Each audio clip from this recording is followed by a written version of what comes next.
Ora viva, minhas amigas e meus amigos, já estou ao vivo aqui para mais uma live.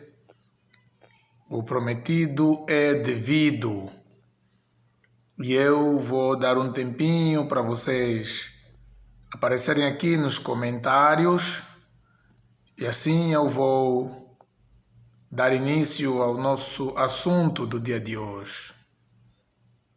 Eu sou o Cianuque Monteiro e vocês são sempre bem-vindos aqui à nossa página. A página só para esclarecer. Se é a sua primeira vez a assistir este vídeo, quer seja na página do Facebook ou no canal do YouTube, lhe convido a inscrever-se no canal, deixar o seu like, ativar o sininho das notificações para que você esteja por dentro de todos os vídeos, para que você possa estar sempre atualizado assim que eu lançar um vídeo.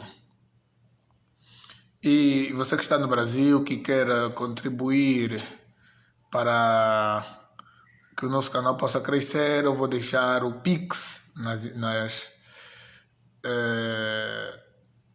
como é que se diz? Vou deixar o Pix na descrição do vídeo. E você que está em Angola, quer ajudar essa página, quer ajudar o nosso canal, é só mandar uma mensagem para mim no Facebook, que eu já lhe envio o IBAN. E você pode ajudar o conteúdo desta página a crescer. Bem, eu prometi que hoje estaria aqui com o meu grande amigo Hugo Jordão para falarmos um bocadinho sobre a mecânica da salvação, ou seja, como se processa a salvação. Não vai ser possível ter o Hugo Jordão hoje aqui, porque ele teve que fazer uma viagem de emergência, aconteceu um imprevisto, então ele pediu-me que é para remarcar este live. Então ao longo da semana eu vou poder confirmar para vocês se será na sexta ou se será no sábado o live com o Hugo Jordão para falarmos sobre a salvação. Bem, mas como já estava marcado o live do dia de hoje, já estava marcado, então falei, não posso deixar o pessoal que está esperando ficar assim, sem live. Então, eu vim hoje para falar com vocês, que na verdade é uma continuidade daquilo que já comecei a falar ontem. Ontem teve aqui o Diogo Mamengue, um dos membros do meu grupo de mentoria. Para você que apoia essa página, apoia o meu canal, vai ter o privilégio de estar no meu grupo de mentoria, onde eu pessoalmente converso com eles, mando áudio, mando livros, mando vídeos, e eles têm feito periodicamente lives comigo aqui, e vocês viram que o live de ontem foi uma bênção. Então, bem, dando continuidade daquilo que é a doutrina do pecado e dando uma introdução àquilo que é a doutrina da salvação, que na verdade vou ter a conversa com o Hugo Jordão no outro dia, ao longo da semana, me apraz dar aqui breves considerações.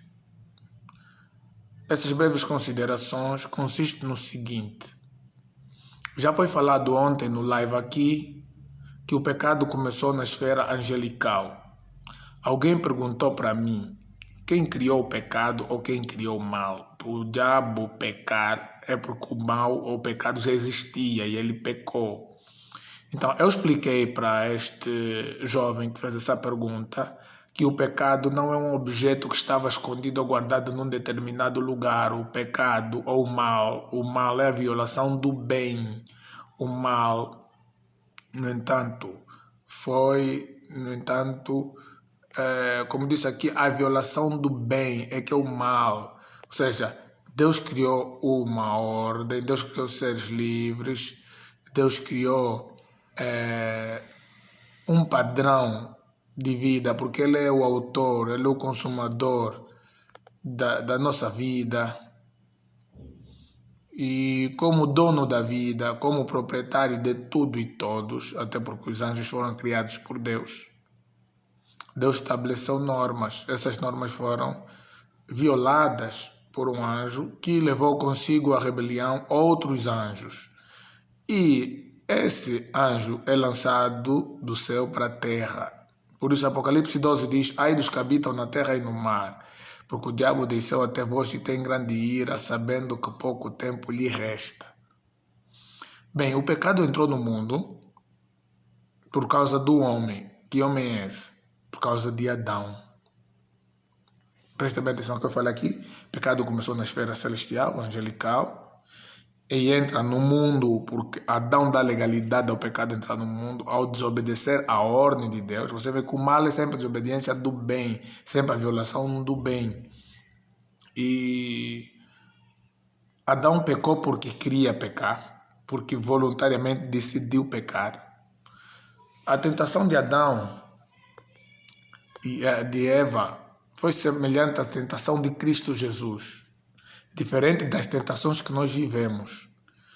Eu, Sihanouk, quando sou tentado, vê que a Bíblia diz, cada um é tentado segundo a sua própria concupiscência, ou seja, o diabo já conhece meu ponto fraco, esse é o ponto fraco, sabe a fragilidade do ser humano. E eu tenho dentro de mim uma natureza pecaminosa. Vocês estão a entender? O ser humano tem dentro de si uma natureza pecaminosa. Mas Jesus não tinha natureza pecaminosa. Jesus era perfeito. Do mesmo jeito que Adão e Eva também eram perfeitos. Se eram perfeitos, eles não tinham uma força do pecado dentro deles que os impulsionava a pecar. Eles pecaram porque voluntariamente decidiram dentro de si, embora foi uma sugestão externa do diabo, mas eles decidiram acatar as ideias do diabo. Digo a Eva, Adão comeu voluntariamente porque a sua mulher já tinha comido. Então, é semelhante à tentação de Jesus.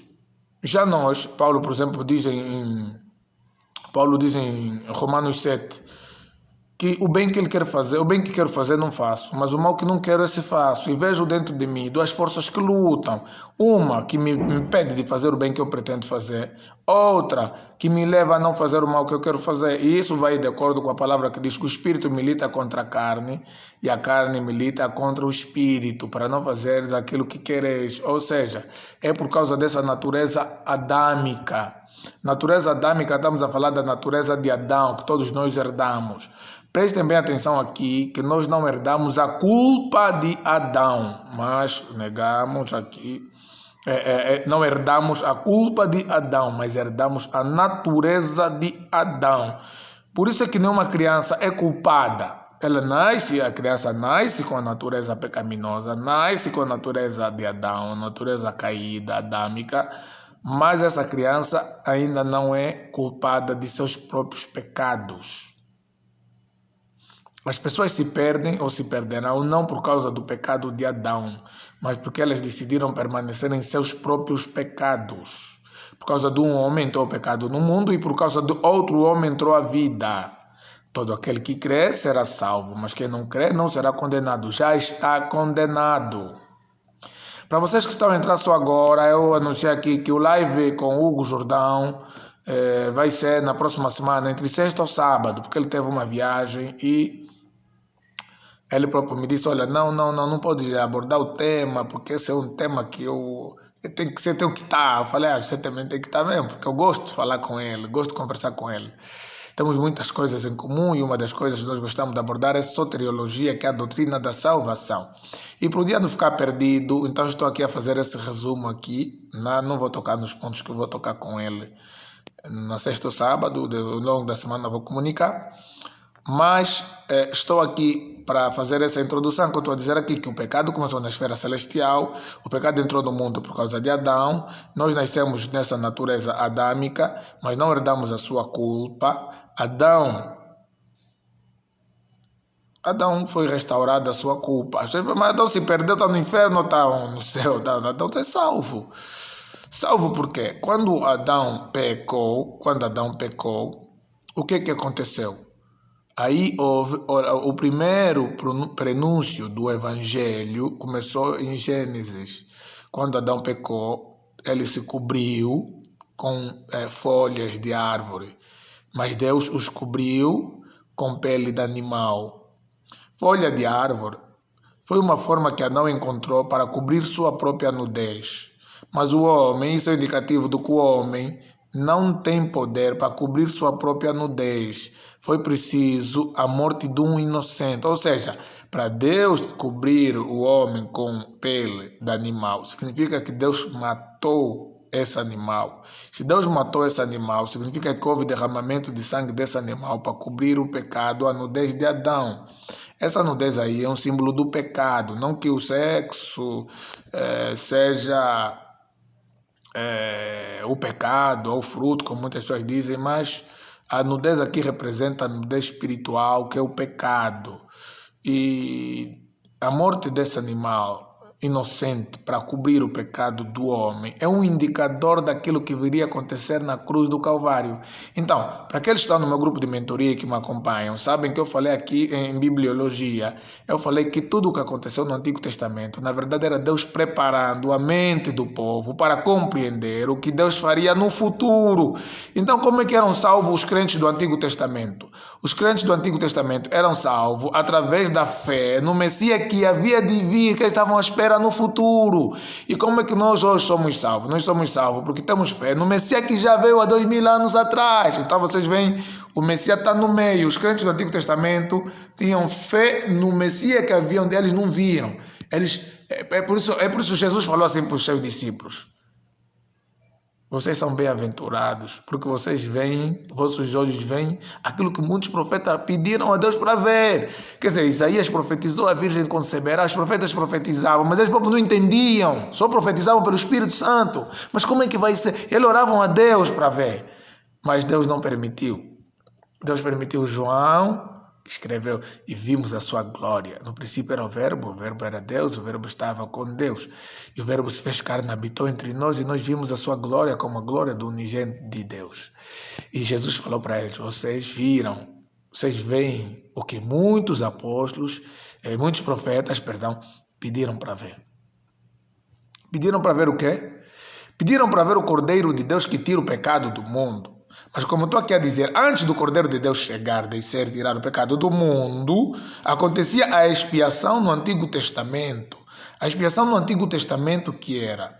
Essa expiação era quando o homem cometesse pecado, ele comprava um cordeiro. Esse cordeiro tinha que ser um macho, sem mácula, sem mancha, tinha que ser, humanamente falando, perfeito.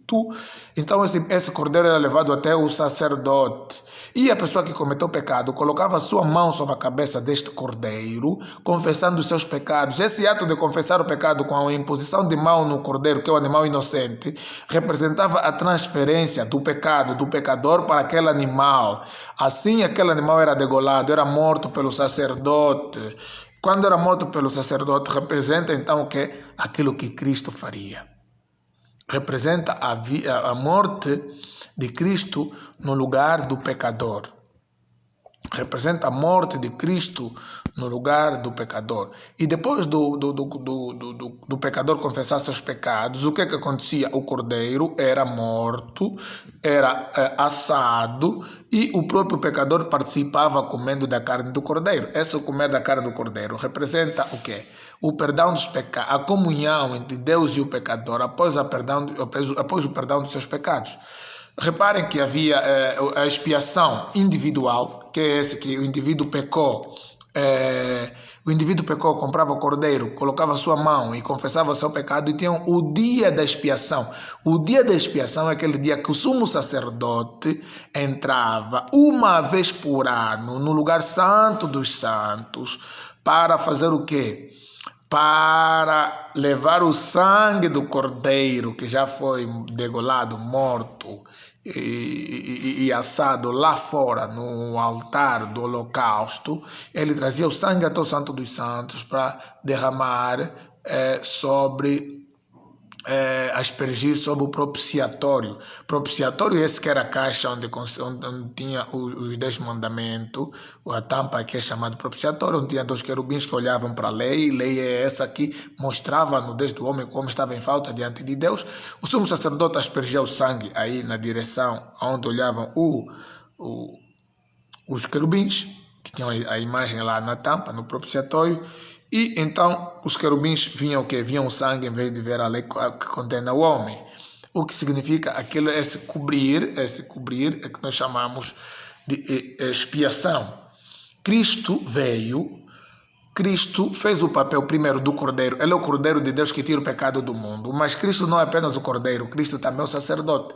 Quando eu falei aqui que o pecador levava o Cordeiro até o sacerdote para confessar seus pecados, significa que aí temos o Cordeiro, temos o pecador e temos o sacerdote. Agora, hoje nós temos o pecador, o Cordeiro, que é Cristo, que tira o pecado do mundo, e o sacerdote também, que é o próprio Cristo. Ou seja, Cristo é o sacrifício e Cristo é o sacerdote que efetua o sacrifício. Enquanto nós temos na terra o tabernáculo que Deus deu para simbolizar aquilo que Cristo faria, também no céu nós temos o próprio tabernáculo celestial, que é o próprio céu, onde Cristo, sendo sacerdote, entrou por nós de uma vez por todas e aspergiu o pecado do mundo. Bem, para aflorar bem essa questão, deixem-me ler aqui a minha Bíblia, Hebreus 9. Os convido também a abrir as vossas Bíblias, tem 15 pessoas aí. E também quero pedir, eu estou no meu celular, não estou no computador. Se você puder partilhar, ajuda, porque eu não vou poder partilhar para o meu perfil, porque se eu partilhar vou sair daqui do live, vai me complicar. Então, o computador está variado, vou ter que depois ver um outro. Por enquanto estou fazendo no celular. Por isso é que hoje consigo ver vossos comentários, mas quando é live com convidado já não consigo ver comentários. Exato. Hebreus capítulo 9. Eu vou dar a explicação desse capítulo. Hebreus 9. Deus abençoe todos vocês. Tem pessoas que não comentaram, mas vem aqui escrito que estão ao vivo. Aí deixa lá ver o Garcia Modesto, estou ligado, mais velho Luciano Monteiro, obrigado. Vejo aqui está assistindo o Carlos João, que é o meu tio, está em Portugal, Deus abençoe. O Araújo também está assistindo, Deus abençoe. Vamos lá ver mais quem está aqui, quem comentou. Opa, muitos comentaram aqui. Luciana João, também minha tia, Deus abençoe. Isabel Cassinda Manuel, ativado, Deus abençoe, Isabel. O Isidro, presente. Alberto Salembe está assistindo. Que não vi de Mardoqueu está assistindo. Servo desconhecido, viva. Alcides de Jesus, viva. Elvio Fábio também está por aí. Estou por aqui também, Deus abençoe. Olha o José Candonguiça. Então não vou perder muito tempo. Deixa-me explicar um bocadinho, porque vocês chegaram agora. Estou a explicar aqui sobre o pecado. Olha o Araújo já comentou. Agora eu vou explicar para vocês Hebreus 9, para vocês entenderem bem o que é isso que eu estou aqui a falar sobre expiação. Gizmi de Abel. Opa, teu nome Gizmi. Fendo. Deus abençoe. Hebreus 9. Olhem só o que está escrito aqui.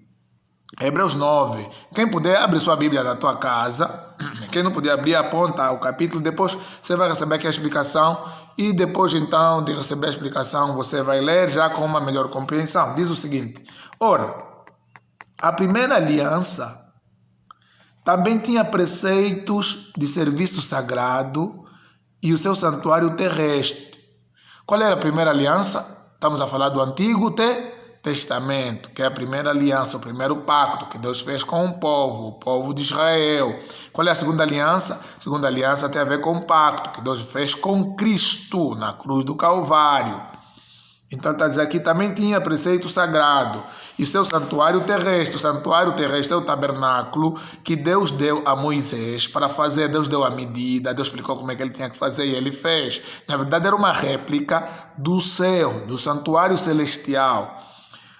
Versículo 2. Com efeito, foi preparado o tabernáculo, cuja parte anterior, onde estavam o candeeiro e a mesa e a exposição de pães, se chama o Santo Lugar. Eu estou a falar aqui de forma resumida. Os que estão comigo no grupo de mentoria vão aprender isso com detalhes. Quando vamos falar sobre o tabernáculo, que está dividido, tem o átrio externo, e tem o átrio externo, e tem o lugar santo. Dentro do lugar santo tem um lugar mais restrito, que é o Santo dos Santos, ou o lugar santíssimo. E ele está explicando que vamos falar O que significa cada símbolo aí representado? O altar de incenso, o altar do holocausto, o candelabro, 7 candeeiros de ouro, a mesa dos pães asmos, a pia que servia para a lavagem do próprio sacerdote, no Santo dos Santos, o véu que separava o lugar santo dos santos. Então tem muita coisa que está a dizer aqui. Versículo 3. Por trás do segundo véu se encontrava o tabernáculo que se chama Santo dos Santos, que eu estou aqui a dizer. Versículo 4. O autor aos Hebreus está a explicar isso para os judeus cristãos, ao qual pertencia um altar de ouro para incenso, a arca da aliança totalmente coberta de ouro, na qual estava uma urna de ouro contendo o maná, e o bordão de Arão que floresceu, e as tábuas da aliança, e sobre ela os querubins de glória, que com a sua sombra cobriam o propiciatório. Dessas coisas, todavia, não falaremos agora pormenorizadamente. Nem eu vou falar agora. O autor aos Hebreus diz, quer dizer, ele está só fazendo uma introdução, não vou falar agora com pormenor isso. Então, também se eu não vou falar agora com pormenor, e quem só chegou agora, já falei no princípio da live, expliquei o que é propiciatório, falei dos querubins que estavam olhando e tal, do sangue, já falei, só recuar depois. Versículo 6, ora, ele já fez essa introdução, agora entra, ora, depois de tudo isso, assim preparado, continuamente entram no primeiro tabernáculo os sacerdotes para realizar os serviços sagrados. Quer dizer que tinha um lugar santo e tinha um lugar, o santo dos santos, que é o lugar santíssimo. Os sacerdotes podiam entrar até o lugar santo, mas no segundo, que é o lugar santíssimo, só entrava o sumo sacerdote, que é superior ao sacerdote, sozinho, uma vez por ano, que é o dia da expiação. Lembra que eu falei aqui da expiação, que o indivíduo pecava, comprava um cordeiro, levava até o sacerdote, colocava a mão sobre o cordeiro, confessava os seus pecados e representava a transferência do seu pecado para esse cordeiro. O cordeiro era morto no lugar dele, o cordeiro que é inocente, morto no lugar do culpado que confessa os seus pecados, mostrando essa transferência. Por isso é que Isaías diz que Jesus é o cordeiro de Deus, João Batista diz que Jesus é o cordeiro de Deus que tira o pecado do mundo, porque nele nós... o castigo que nos traz a paz, Isaías, estava sobre ele. Nós colocamos sobre ele. Ele foi ferido por causa das nossas transgressões. Ele é o nosso substituto. Mas no segundo, o sumo sacerdote sozinho, uma vez por ano, não sem sangue, que oferece por si e pelos pecados da ignorância do povo. Querendo com isto dar a entender o Espírito Santo, que ainda o caminho do santo lugar não se manifestou quanto ao primeiro tabernáculo, continua erguido. O que é que isso significa? Isso significa que enquanto Deus deu a Moisés, aí como é que eles tinham que fazer, e eles continuaram com esse ritual do sumo sacerdote entrar uma vez por ano para a purificação do pecado da coletividade do povo. Ele entrava com o sangue do cordeiro, primeiro pedia perdão para os seus próprios pecados, depois pelo pecado do povo. E está a dizer que o Espírito Santo estava a indicar com isso, de que aquilo não era um fim em si, aquilo era apenas um indicativo de algo que havia de acontecer, e aconteceu na cruz do Calvário. Vocês estão a entender? Quem está a entender pode escrever, estou entendendo, para eu saber que você está entendendo. Versículo 9, perdão. Eis uma parábola para a época presente, e segundo esta, se oferecem tanto dons como sacrifícios, embora estes, no tocante à consciência, sejam ineficazes para aperfeiçoar aquele que presta culto. 10. Os quais não passam da ordenança da carne, baseadas somente em comidas e bebidas e diversas absoluções impostas até o tempo oportuno de reforma. 11. Quando, porém, veio Cristo como sumo sacerdote dos bens já realizados, mediante o maior e mais perfeito tabernáculo, não feito por mãos, quer dizer, não desta criação, não por meio de sangue de bodes e de bezerros, mas pelo seu próprio sangue, entrou no Santo dos Santos uma vez por todas, tendo obtido eterna redenção. O Garcia Modesto escreveu, estou entendendo. O Gus, mesmo eu estou a entender, graças a Deus. Amém. Que bom que vocês estão a entender. Então, essa epístola aos Hebreus foi escrita para os judeus cristãos. Os judeus que se converteram... Primeiro, é importante vocês saberem que todos os primeiros cristãos eram judeus. Jesus era judeu, Pedro era judeu, Tiago era judeu, Judas era judeu, Tadeu era judeu, João era judeu, André era judeu, Bartolomeu era judeu. Então, o cristianismo Paulo era judeu, o cristianismo quando começa como uma ramificação do judaísmo.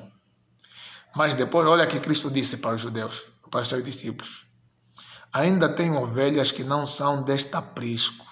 Convém que eu reúna todas, para que haja um só pastor e um só rebanho. Jesus se referia a nós, ovelhas que não são desse aprisco, que é judeus. E Jesus já foi mostrando para os judeus que a salvação não era apenas para eles, que a salvação seria aberta para todos. Jesus começou a mostrar por meio de parábola. Quando ele conta a parábola do filho pródigo, o que é que você entende? O que é que Jesus quer dizer? Jesus quer mostrar para eles que o filho pródigo representa os gentios. O filho mais velho que fica são os judeus que continuavam nos rituais, mas não compreenderam de facto o poder da eleição divina. E o filho mais velho faz ciúme do filho mais novo. Assim aconteceu o ciúme dos judeus quanto aos cristãos. Por isso Paulo diz em Romano que eu falo isso, exalto os gentios, porque eu sou apóstolo aos gentios, para trazer ciúme aos judeus, para ver se de qualquer forma, tendo ciúme, eles possam se converter, se render ao Senhor. Vocês entendem isso? Cristo contou do irmão mais velho representa os judeus. E Cristo também conta de dois servos. Disse o Senhor a um servo: vai trabalhar na minha vinha. Aos filhos: vai trabalhar na minha vinha. Um disse com muita alegria: vou sim, pai. Não foi. O outro: vai trabalhar. O outro disse: eu não vou. Mas se arrependeu e foi. E Jesus contou sobre isso também. E Jesus contou a parábola do senhor que tinha a boda, estava a dar uma festa. Vamos convidar. Foi naquele convidar, os discípulos foram convidar.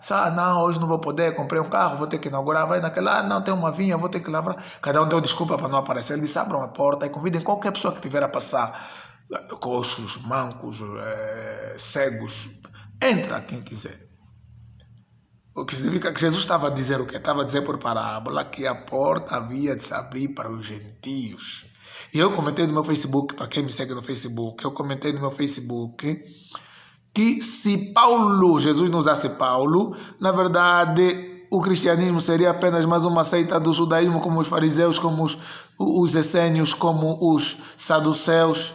Por quê? Porque Paulo, quando Deus lhe deu a visão espiritual, disse: mata e come. Ele disse: não vou comer, porque da minha infância nunca comi nada como imundo, querendo Deus lhe mostrar sobre Cornélio, que era um homem gentio. E mesmo quando Pedro vai na casa de Cornélio, ora por Cornélio, os irmãos cristãos perguntam a ele: porventura entraste na casa de um homem gentio, mesmo sendo eles cristãos? Então é Paulo que cria essa ruptura. E Cristo diz que ele é para mim um vaso escolhido para pregar não só os judeus, mas também os gentios. Então é Paulo que é a ferramenta, o vaso usado por Cristo para levar o evangelho até o mundo conhecido daquela altura. Continuando aqui, versículo 12. Não por meio de sangue de bodes e de bezerros, mas pelo seu próprio sangue. Cristo é superior aos sacerdotes da antiga aliança, que entravam com sangue do cordeiro. Cristo não levou sangue alheio, levou seu próprio sangue. O sumo sacerdote pedia primeiro perdão pelo seu próprio pecado. Cristo não tinha necessidade de pedir perdão pelos seus próprios pecados, porque ele é perfeito. 13. Portanto, se o sangue de bodes e de touro e a cinza de novilha, aspergidos sobre os contaminados, os santificam, quanto à purificação da carne, muito mais, vocês estão a entender aí? Muito mais. Aqui está o Eli Diogo Eli. Esse Eli Diogo Eli quem é? Será que é o Elite? Não sei se é. Se for é só escrever. Mariano, Edivânia, sejam bem-vindos. Aqui está a dizer o seguinte: olha, ele compara e diz muito mais. O sangue de animais santificavam os pecadores. Versículo 14. Muito mais o sangue de Cristo, que pelo Espírito Eterno assim mesmo se ofereceu sem mácula a Deus, purificará a nossa consciência de obras mortas para servirmos ao Deus vivo.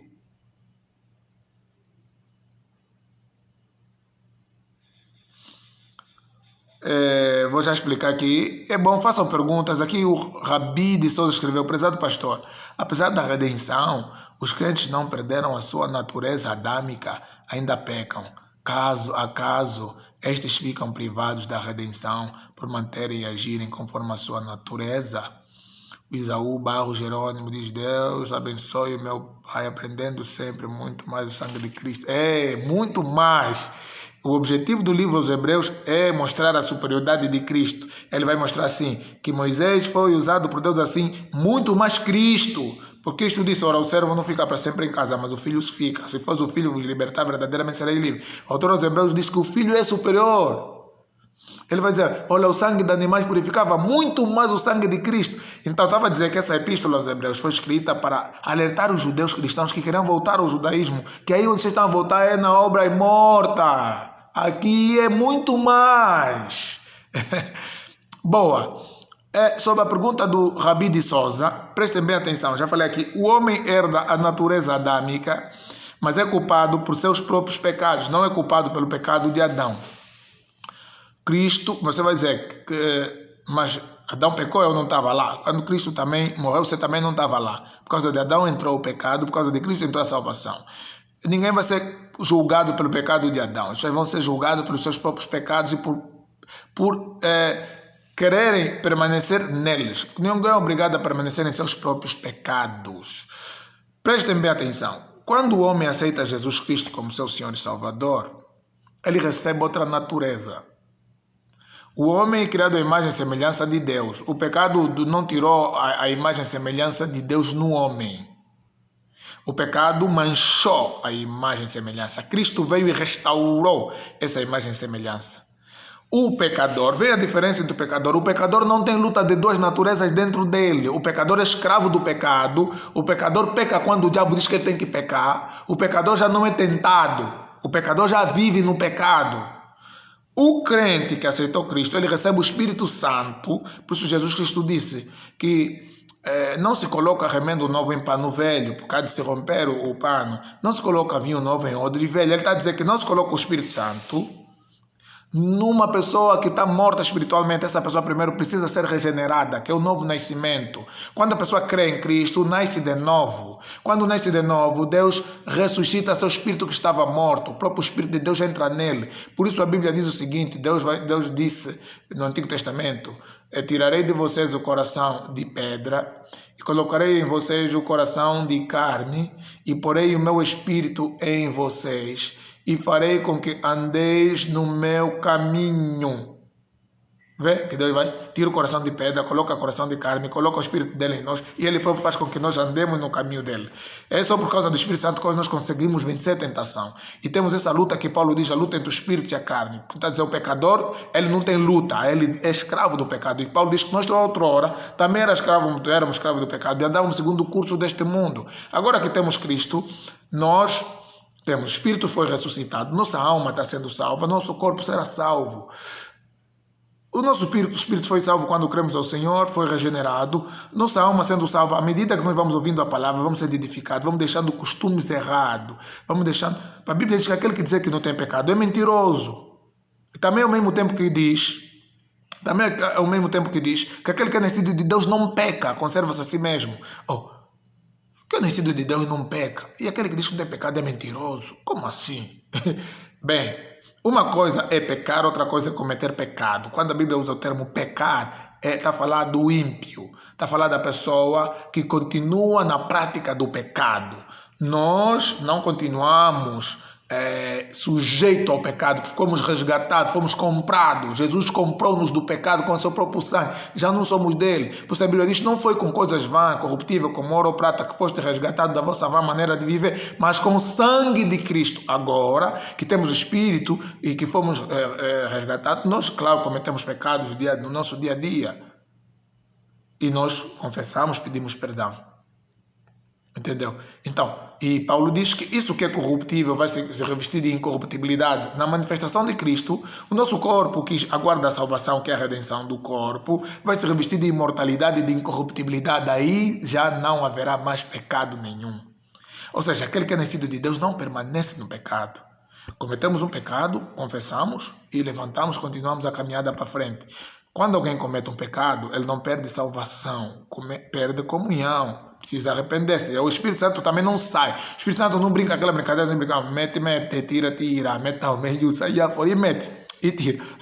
Quem lembra essa brincadeira? Então o Espírito Santo não é que ele pecou, saiu. Se arrependeu, entrou. Pecou, saiu. Se arrependeu, entrou. Pecou, saiu. Não. Quando você comete o pecado, o Espírito Santo fica triste. E é ele que vai te convencer. Isso é fez, não é bom, isso é erro. Isso entristece o coração de Deus. Arrependa-te, confessa. Você vai confessar e vai continuar a tua caminhada cristã neste mundo. Por causa da natureza que você ainda tem. E já falei aqui de Romanos 7.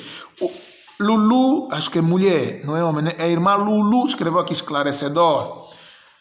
Podem fazer mais perguntas e está sendo esclarecedor. Eu fico muito feliz por isso. Tem mais comentários aqui embaixo. Tem mais comentários aqui embaixo.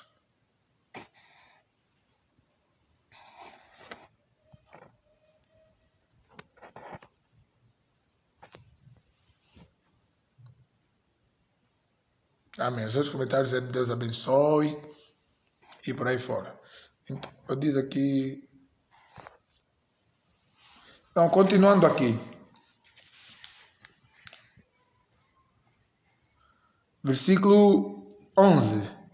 Portanto, se o sangue de bodes e de touros e cinza de novilhos aspergidos sobre contaminados os santificam quanto à purificação da carne, muito mais o sangue de Cristo, que pelo Espírito Eterno a si mesmo se ofereceu sem mácula a Deus, purificará nossa consciência de obras mortas para servirmos ao Deus vivo. Versículo 15. Por isso mesmo, ele é o mediador da nova aliança, a fim de que, intervindo a morte para a remissão das transgressões que havia sob a primeira aliança, recebam a promessa da eterna herança aqueles que têm sido chamados. Porque onde há testamento é necessário que intervenha a morte do testador. Pois um testamento só é confirmado no caso de mortos, visto de que é como eu escrever testamento. Eu deixo esse meu livro, quando eu morrer, por fulano de tal. Eu ainda estou vivo, ainda é meu. O testamento só vai ter validade depois de eu morrer, como casa também. Os herdeiros herdam depois da morte do testador. Então Jesus, que selou o Novo Testamento com seu próprio sangue, ele morre. Quando ele morre, então entra em vigor o pacto da graça para a salvação de todo aquele que crê nele. Só que ao mesmo tempo Jesus vence a morte ressuscitando. Se Jesus morresse e não ressuscitasse, não seria salvador. Jesus só é salvador porque ressuscita. Jesus morto seria mártir. Não teria diferença entre Jesus e Sócrates. Sócrates, quando falaram que ia morrer, não ficou triste. Para ele, na filosofia grega, a morte é a libertação da alma que está presa ao corpo. Sócrates morreu pela sua própria causa, pela causa que ele defendia. Cristo não morreu pela causa que ele defendia. Cristo morreu por nós. Cristo morreu para libertar-nos. E Cristo nos libertou. Tivemos fé nele. Bem, mais uma pergunta aqui. A Fátima está rindo, mete. O Garcia Modesto também. Então o Espírito Santo não brinca de mete, tira. Araújo perguntou, nesse caso, se o homem permanecer no pecado, ele perde a salvação? Mas como é que vai permanecer no pecado? Quem permanece no pecado dá prova cabal de que ou de facto também não se arrependeu, nunca se converteu, ou esse indivíduo está mal. Porque primeiro, para você permanecer no pecado, você vai ter que resistir à voz do Espírito que está em você. Olha em Davi, vamos ver para Davi. Porque que a Bíblia diz que Davi é o homem segundo o coração de Deus. Deus escolheu um homem segundo o meu coração. Porque Deus conhecia, não pelo facto de Deus escolher pim-pam-pum na cara. Deus ainda repreendeu Samuel que disse, esse desse bonito deve ser esse bonitão. Disse, ei, não é esse que eu escolhi para mim. Deus não vê como o homem vê. O homem vê na cara, mas eu vejo o coração. Davi é o homem segundo o coração de Deus. Quando Davi cometeu o pecado e Natan foi lá e lhe disse, tu és o homem, o que aconteceu? Davi ajoelhou, dobrou o joelho, chorou, escreveu o salmo que você vai na Bíblia, Salmo 51, aquele diz assim, confissão de Davi quando havia adulterado com Batseba, e ele derramou o coração dele, e disse a Deus, não retira de mim o teu Espírito Santo. No Antigo Testamento o Espírito Santo retirava. Davi sabia o que aconteceu com Saul, quando o Espírito Santo se retirou dele, os demônios vinham lá atormentar. A Bíblia viu o que aconteceu com Sansão, quando ele falou na Dalila, o Espírito se retirou, os filisteus que lhe fatigaram. E Davi pediu, não retires de mim o teu Espírito Santo, porque se arrependeu. Ele sabia a tragédia. Mas no Novo Testamento o Espírito Santo está selado em nós. Por isso a Bíblia diz, não entristeçais. O Espírito Santo fica triste, não sai. O Espírito Santo está selado em vós para o dia da redenção. Agora, se o indivíduo permanecer no pecado, significa que ele não só permaneceu, ele resistiu à voz do Espírito. Não permitiu que o Espírito o trouxesse de volta à comunhão. Aí sim, perde a salvação. Mas perde a salvação para eu que defendo que existem pessoas que perdem a salvação. Sobre isso vou falar no live com o Hugo Jordão, que vai ser dentro dessa semana que vem. Por quê? Porque dentro da soteriologia, que é a doutrina da salvação, existe corrente que defende que o homem perde a salvação, existe corrente que defende que o homem não perde. Eu defendo que o homem perde a salvação, por isso existe apostasia. Vamos ler mais aqui.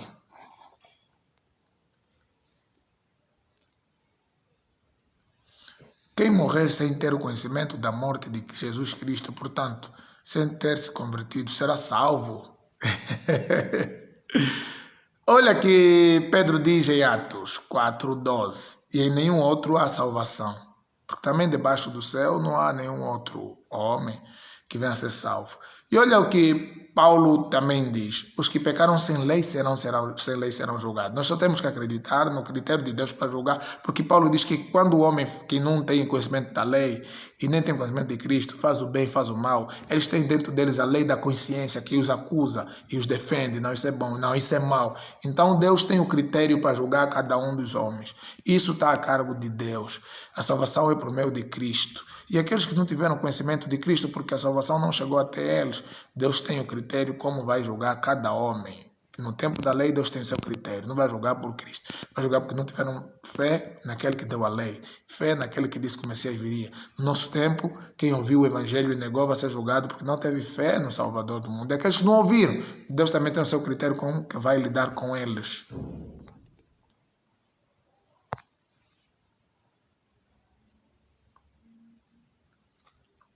Pastor, um pecado mesmo, depois de ter perdoado, ainda tem consequências? Dei o exemplo de Davi. Deus perdoou ele, perdoou. Depois de perdoar, o que aconteceu com Davi? Filho morreu. O que aconteceu com Davi? O filho dele, outro filho, usurpou o trono. Ou seja, perdão do pecado não significa que você não vai pagar por consequências graves aqui na terra. Então, existem pessoas que Deus já os perdoou, mas estão pagando um preço alto por causa do pecado cometido. Mas esse preço alto não significa que você não está salvo. O pecado traz consequência, por quê? Porque você se expõe aos ataques do diabo, e o diabo não vai pôr vai mandar as flechas. A Fátima Ricong disse, o Espírito Santo está selado em nós. Amém.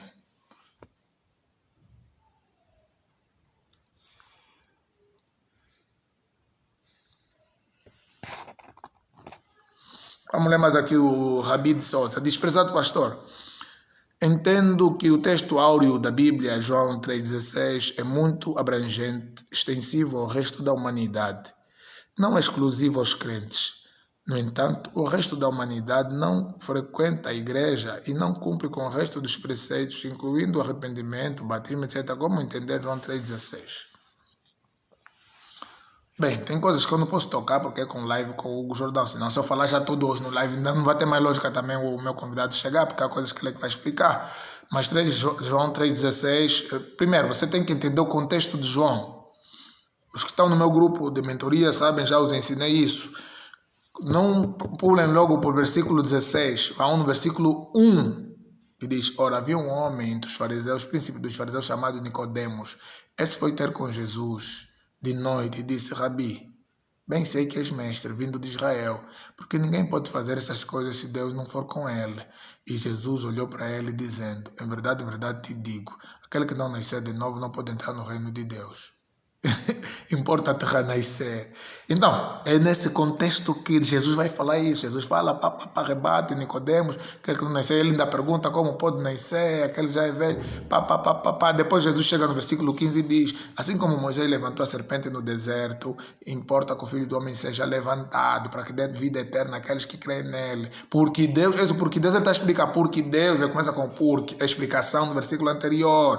Vocês estão a entender? Então, você para entender isso, vai lá no Antigo Testamento, onde as serpentes venenosas picavam neles, eles estavam a falar, Moisés, vamos morrer, ora por nós. Moisés orou, Deus falou, levanta uma serpente de bronze, quem for picado pela serpente, olhar na serpente de bronze vai receber a cura. Jesus olha para isso, eu já postei no meu Facebook também há dias, que Jesus lia a Bíblia à luz de si mesmo. Jesus olhou para a serpente e disse, assim como Moisés fez isso, Quer dizer, Jesus sabia que aquilo era uma representação do que ele faria na cruz.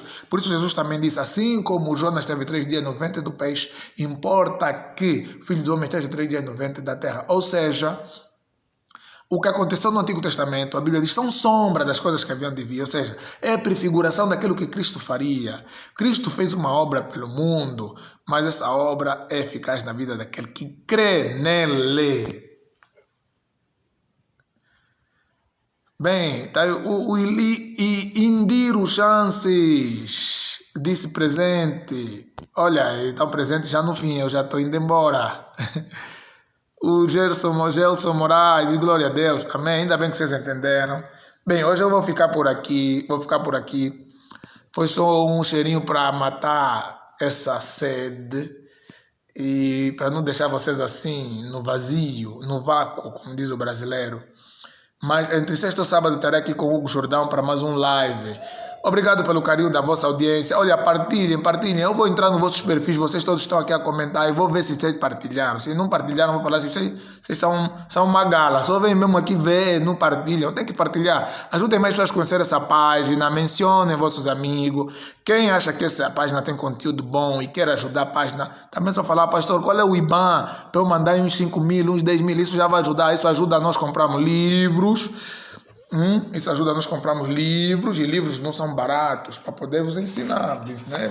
Olha, ainda um livro que eu comprei aqui há dias, o Hugo Jordão já tem, eu comprei. Esse livro no Brasil, vamos falar em kwanza, já está cerca de quase 20 mil kwanza. Agora não sei quanto é que ficaria esse livro. Aqui é. Porque em Cristo morreu. Então, quando vocês me apoiam, eu compro livros. Quando vocês me apoiam, eu consigo aumentar e melhorar o conteúdo aqui da página e do meu canal de YouTube.